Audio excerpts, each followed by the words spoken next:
ਅਗਲੀ ਖਬਰ ਜਿਹੜੀ ਹੈ ਯੂਐਸ ਦੀ ਕਾਂਗਰਸ ਨੇ ਹੁਣ ਟਰੰਪ ਐਡਮਿਨਿਸਟ੍ਰੇਸ਼ਨ ਨੂੰ ਪੁੱਛਿਆ ਵੀ ਭਾਈ ਤੁਸੀਂ ਨੈਸ਼ਨਲ ਸਿਕਿਉਰਿਟੀ ਏਜੰਸੀ ਦਾ ਜਿਹੜਾ ਹੈੱਡ ਆ ਉਹ ਬਿਨਾਂ ਕਿਸੇ ਰੀਜ਼ਨ ਤੋਂ ਬਿਨਾਂ ਕਿਸੇ ਟਾਈਮ ਦਿੱਤੇ ਤੋਂ ਇੱਕਦਮ ਫਾਇਰ ਕਿਉਂ ਕਰ ਦਿੱਤਾ। ਜੀ director of national security agency ਜਿਨ੍ਹਾਂ ਨੂੰ ਕੱਲ ਫਾਇਰ ਕਰ ਦਿੱਤਾ ਗਿਆ ਸੀ ਟਰੰਪ ਐਡਮਿਨਿਸਟ੍ਰੇਸ਼ਨ ਵੱਲੋਂ, ਤੇ 에ਅਰ ਫੋਰਸ ਦੇ ਜਨਰਲ ਉਹ ਰਹੇ ਆ ਟਿਮ ਹੌਗ, ਜੋ ਪੈਂਟਾਗਨ ਦੀ ਸਾਈਬਰ ਕਮਾਂਡ ਨੂੰ ਹੈੱਡ ਕਰਦੇ ਸੀ।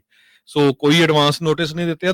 4 ਸਟਾਰ ਜਨਰਲ, 33 ਸਾਲਾਂ ਦਾ ਕੈਰੀਅਰ ਉਹਨਾਂ ਦਾ ਇੰਟੈਲੀਜੈਂਸ ਤੇ ਸਾਈਬਰ ਆਪਰੇਸ਼ਨ ਦੇ ਵਿੱਚ ਹੈਗਾ। ਜੀ ਸੋ ਇਹਦੇ ਉੱਤੇ ਹੁਣ ਕਾਂਗਰਸ ਜਿਹੜੀ ਆ ਬਹੁਤ ਵੱਡਾ ਇਸ਼ੂ ਬਣਾਉਣ ਜਾ ਰਹੀ ਹੈਗੀ ਆ। ਇਸ ਤੋਂ ਬਿਨਾਂ ਕੱਲਾ ਉਹ ਨਹੀਂ, ਉਹਨਾਂ ਦੇ ਜਿਹੜੇ ਇੱਕ ਸਹਾਇਕ ਆ ਉਹਨਾਂ ਨੂੰ ਵੀ ਇਸ ਜੌਬ ਤੋਂ ਜਿਹੜੀ ਆ ਛੁੱਟੀ ਦੇ ਦਿੱਤੀ ਗਈ ਹੈਗੀ ਆ। ਸੋ ਇਹ ਵੀ ਹੁਣ ਇੱਕ ਜਿਹੜਾ ਪਹਿਲਾਂ ਇੱਕ ਸਿਗਨਲ ਦਾ ਰੌਲਾ ਪਿਆ ਸੀ, ਉਸ ਤੋਂ ਬਾਅਦ ਹੁਣ ਕਿਸ ਤਰ੍ਹਾਂ 4 ਸਟਾਰ ਜਨਰਲਸ ਨੂੰ ਵੀ ਫਾਇਰ ਕੀਤਾ ਜਾਣਾ, ਉਹ ਵੀ ਬਿਨਾਂ ਕਿਸੇ ਨੋਟਿਸ ਤੋਂ, ਇਹ ਇੱਕ ਵੱਡਾ ਇਸ਼ੂ ਬਣਦਾ ਜਾ ਰਿਹਾ ਹੈ। ਜੀ